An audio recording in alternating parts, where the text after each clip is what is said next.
안녕하세요. 기자 출신 복덕입니다. 제가 오늘은 신축 아파트 전세 들어가실 때 유의사항 한번 설명해 드릴게요. 일단 소유주 확인을 꼭 하셔야 되고요. 그리고 자신이 전세금 대출을 받는지 아니면 집주인께서 집 담보 대출을 받는지 이런저런 여러 가지 상황에 따라서 많은 경우의 수가 있을 것 같습니다. 제가 신축 아파트 전세 들어갈 때 아주 보편적인 사항들 한번 체크해 볼게요. 신축 아파트 들어갈 때 뭘 조심하고 무엇을 또 확인해야 되는지 제가 한번 살펴보겠습니다. 일단 신축 아파트 전세 계약을 다 맺고 잔금 치르는 날 제가 대략적인 절차에 대해서 말씀드릴게요. 저희가 먼저 전세금, 나머지 잔금을 집주인, 소유주에게 보내면 집주인은 그걸 보태서 건설사에다가 입주 잔금을 치르게 됩니다. 보통은 이렇고요. 그러면 입주 잔금을 다 치렀다는 잔금 완납 증명서를 받을 수 있고요. 그걸 한번 확인해 보셔야 됩니다. 또 때에 따라서 개별 등기냐 집단 등기냐에 따라서 달라지지만 소유권 이전 등기를 했다, 신청했다는 접수증이나 그와 관련된 서류를 확보하시는 게 좋겠습니다. 잔금 완납 증명서까지 확인이 되면 그 다음엔 여러 가지 입주 물품들을 받아서 건네받게 되고요. 그 이후에는 같이 집 상태를 확인하고 이삿짐을 들여보내면 되겠습니다. 즉 내가 전세금 잔금을 치르고 바로 들어갈 수 있는 상황은 아니고요. 보통 그렇게 입금을 다 하면 그 이후에 1시간에서 2시간 정도 걸리니까요. 시간 배분을 꼭 하시는 게 좋겠습니다. 많은 분들이 의아해 하시는 게 바로 등기 관련 문제인데요. 일단 신축 아파트는 미등기 아파트다 이렇게 보시면 되겠습니다. 입주를 앞둔 신축 아파트는 현재 등기부상의 소유주가 나오지 않습니다. 소유주가 소유권 등기를 하기 전이기 때문인데요. 현재는 건설사 이름으로 등기가 되어 있습니다.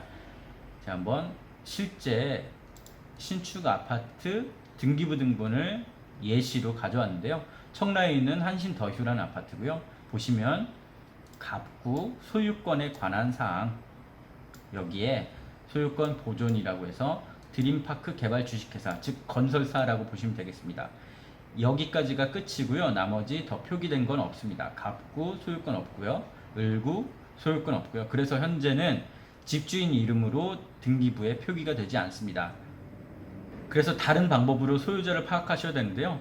보통은 분양계약서 또는 공급계약서상 소유주가 누구인지, 과연 지금 집주인이라고 나온 분이 실제 소유주가 맞는지, 그리고 좀 더 꼼꼼한 부동산이라면 입주지원센터나 관리실 등 통해서 소유주를 파악하게 됩니다. 예를 들어 몇 동 몇 호 누구누구 맞나요? 이 정도까지 파악하는 게 좀 더 안전하다고 볼 수 있고요. 그리고 저희가 아마 신축 아파트 전세를 계약하기 전에 보통 집을 먼저 보셨을 텐데요. 그 키는 관리실 또는 입주지원센터에서 키를 받으셨을 거예요. 이 키를 받기 위해서는 집주인이 누구인지 알아야 되고 집주인 인증 과정을 거쳐야 되기 때문에 보통 이 경우까지 진행이 됐으면 집주인이 누군지는 파악이 됐다라고 보시면 되겠습니다. 여기서 중요한 거는 꼭 소유주 명의의 통장으로 입금을 해야 된다는 게 가장 중요합니다.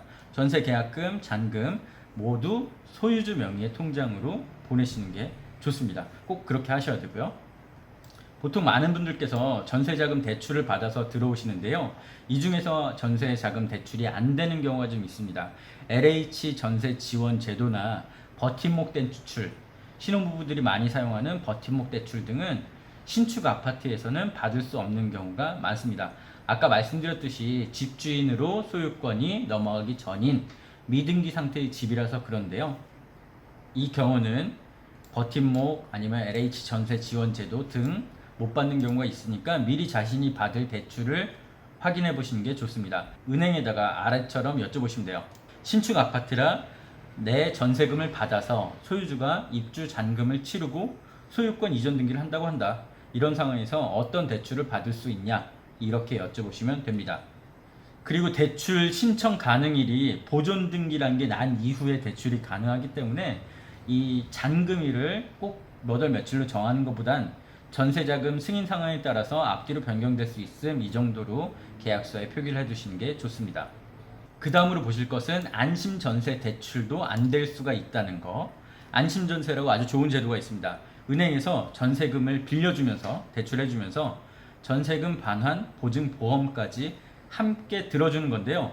신축 아파트는 안 될 수도 있습니다. 그러니까 꼭 부동산 통해서 집을 구하기 전에 안심전세를 받을 거다라고 미리 얘기를 하셔야 됩니다.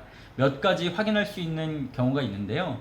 일단은 내 전세금 그리고 혹시나 임대인께서 선순위 대출을 받는다면 이 둘의 합, 선순위 융자 채권 최고액과 내 전세금의 합이 집값을 넘기지 말아야 되는 것, 이게 첫 번째 조건이고요.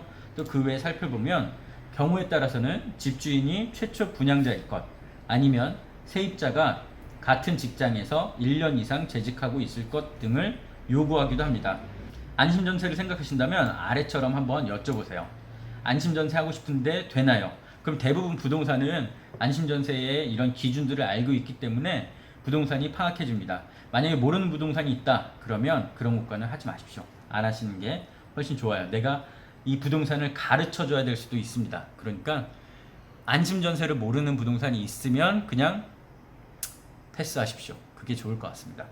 말씀드렸듯이 집주인 선순위 대출과 내 전세금의 합, 그리고 나머지는 내 신용상태, 다른 융자, 상환 능력, 그리고 나와 내 세대원들이 주택을 갖고 있는지 없는지, 이런 것들이 최근에 전세대출이 강화된 요건이고요. 그 후에 집주인이 최초 분양자인지 아니면 내가 현재 직장에서 1년 이상 재직 중인지까지도 살펴봐야 할 수 있습니다. 그 다음으로는 전세보증보험.